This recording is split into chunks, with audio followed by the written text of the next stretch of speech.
Hi friends, எல்லாருக்கும் வணக்கம். Tips லவ்னியா சேனலுக்கு உங்களை அன்போடு வரவேற்கிறோம். இன்னைக்கு நம்ம சேனல்ல ஒரு சூப்பரான ரெசிபி செஞ்சு காமிச்சிருக்கோம். டிஃபனுக்கு அருமையான இட்லி தோசைக்கெல்லாம் ஊற்றி சாப்பிட்ற மாதிரி டிஃபன் சாம்பார் சிம்பிளாக டேஸ்ட்டாக செஞ்சு காமிச்சிருக்கோம்.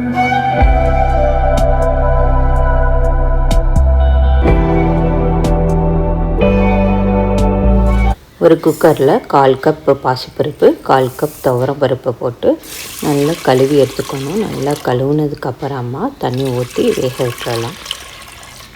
தண்ணி ஊற்றினதுக்கப்புறமா இதில் ஒரு 2 தக்காளி, 1/4 ஸ்பூன் மஞ்சத்தூள், 4 பல் பூண்டு போட்டு இதை ஒரு 4-5 விசில் வர வரைக்கும் நம்ம குக்கர் மூடியை போட்டு மூடி வேக விட்டுறலாம். விசில் வந்துடுச்சு. ஆவி போனோடனே மெதுவாக ஓப்பன் பண்ணி முன்னுங்க. பாருங்கள், பருப்புலாம் நல்லா வந்துடுச்சு. இது லைட்டாக ஒரு கிளறி விட்டுட்டு ஒரு பக்கமாக வச்சிடலாம். அடுத்து நம்ம சாம்பார் பண்ணுறதுக்கு தேவையான பொருட்கள் ரெடி பண்ணிடலாம். ஒரு பேனில் 1 ஸ்பூன் உளுந்தம்பருப்பு, 1 ஸ்பூன் மல்லி, 2 காஞ்ச மிளகாய், 1 ஸ்பூன் கடலைப்பருப்பு, 1/2 ஸ்பூன் மிளகு, 1/4 ஸ்பூன் வெந்தயம், 1 ஸ்பூன் சீரகம் போட்டுட்டு இது எல்லாத்தையும் நல்லா வறுத்து எடுத்துக்கோங்க. இது கூட உங்களுக்கு தேவைப்பட்டால் கொஞ்சமாக தேங்காய் போட்டு வறுத்துக்கலாம். நான் தேங்காய் போடல. இதை மட்டும் நல்லா வறுத்துட்டு மிக்ஸி ஜாரில் நல்லா ஆறுனதுக்கப்புறமா போட்டுட்டு இதை நல்லா பவுடராக பண்ணி அரைச்சி விட்டு வந்துடலாம். சாம்பார் பொடி ரெடியாக இருக்குது. அடுத்து நம்ம சாம்பார் செய்ய ஆரம்பிச்சிடலாம். ஒரு கடாயில் 2 ஸ்பூன் நல்லெண்ணெய் ஊற்றிக்கிறேன். எண்ணெய் நல்லா காயவும் 1/2 ஸ்பூன் கடுகு, கொஞ்சமாக கருவேப்பிலை போட்டு தாளிச்சிடலாம். அடுத்து ஒரு 10 சின்ன வெங்காயத்தை நான் நீளமாக கட் பண்ணி வச்சுருக்கிறேன். அதை போட்டுட்டு நல்லா வதக்கி விட்டுக்கோங்க.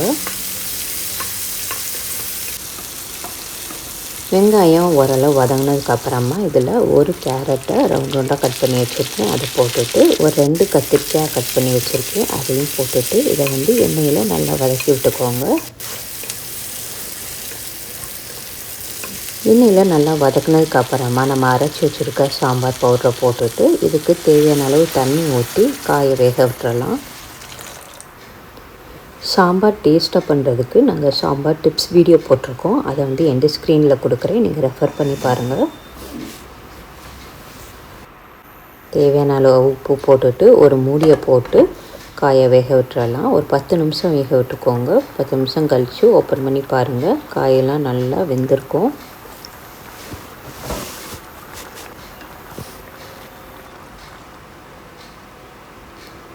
இப்போ நம்ம வேக வச்சுருந்த பருப்பை ஊற்றிடலாம். ஊற்றிட்டு இதை நல்லா மிக்ஸ் பண்ணி விட்டுறலாம்.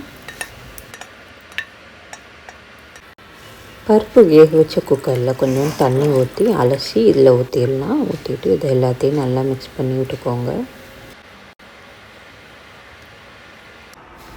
1/4 ஸ்பூன் மஞ்சள் தூள், கொஞ்சமாக பெருங்காயம், நெல்லிக்காய் சைஸ் புளியை நான் ஊற வச்சு புளித்தண்ணியை மட்டும் வடிகட்டி எடுத்து வச்சுருக்கிறேன். புளித்தண்ணியை ஊற்றிக்கிட்டு இதை எல்லா பக்கமும் நல்லா மிக்ஸ் பண்ணி விட்டுட்டு சாம்பார் கொதி வர வரைக்கும் நல்லா வெயிட் பண்ணலாம்.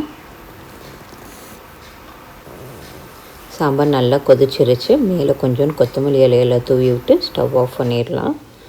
அவ்வளோதான், நம்மளோட சாம்பார் சூப்பராக ரெடி ஆயிடுச்சு. இது இட்லி தோசை இது கூடலாம் வச்சு சாப்பிட்றப்ப ரொம்ப நல்லாயிருக்கும். நீங்களும் இதே மாதிரி செஞ்சு பாருங்கள். செஞ்சு பார்த்துட்டு உங்களோட ஃபீட்பேக்கை என்னோட ஷேர் பண்ணுங்கள். உங்களுக்கு இந்த வீடியோ பிடிச்சிருந்துச்சுன்னா லைக் பண்ணி உங்கள் ஃப்ரெண்ட்ஸ் கூட நிறையா ஷேர் பண்ணுங்கள். இன்னும் நம்ம சேனலை சப்ஸ்கிரைப் பண்ணாமல் பார்த்துட்டு இருந்தீங்கன்னா சப்ஸ்கிரைப் பண்ணி கூடவே பெல் ஐக்கனை கிளிக் பண்ணிக்கோங்க. அப்போ தான் நாங்கள் போடுற வீடியோஸ் உங்களுக்கு உடனே நோட்டிஃபிகேஷனில் சேரும். நன்றி, வணக்கம்.